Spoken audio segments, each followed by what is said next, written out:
Day 34 of the government shutdown, the Senate failing for the 14th time now to pass a short-term funding bill. Tomorrow will officially mark the longest shutdown in U.S. history, breaking the longest record held when Donald Trump was in office the first time around. Today, lots of confusion about those SNAP benefits. The president on social media writing that it will not tap into emergency funds as ordered by the courts, a day after the Agriculture Department said it would.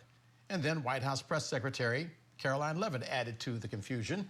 Scripps News White House correspondent Haley Bull is live now at the White House on the North Lawn. And Haley, Karoline Leavitt explaining why it is hard to get SNAP benefits or food stamps to some 42 million Americans now saying there will be a partial payment.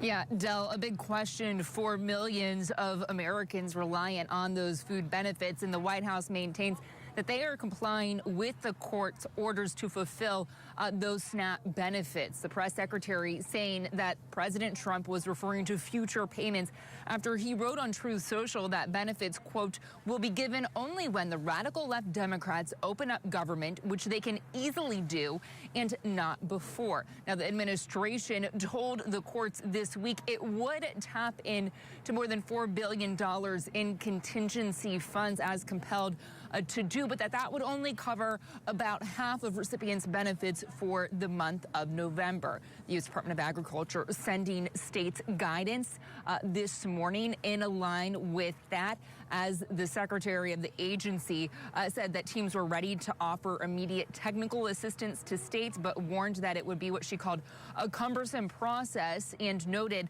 that what she called stopgap measures could take several weeks. The White House press secretary saying this when pressed. No, the administration is fully complying with the court order. I just spoke to the president about it. The recipients of these SNAP benefits need to understand it's going to take some time to receive this money because the Democrats have forced the administration into a very untenable position. We are digging into a contingency fund that is supposed to be for emergencies, catastrophes, for war. And the president does not want to have to tap into this fund in the future.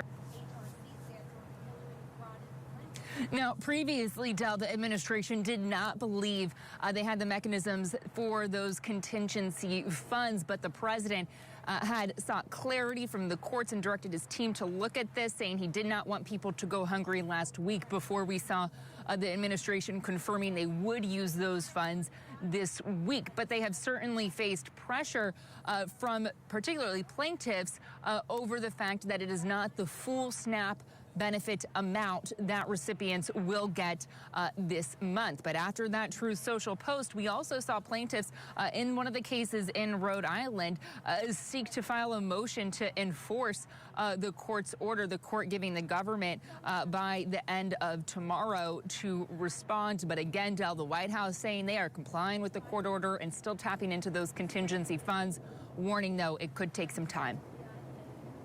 As they say in the movies, stay tuned. Scripps News White House correspondent Haley Bull live for us on the North Lawn. Haley, thank you very much.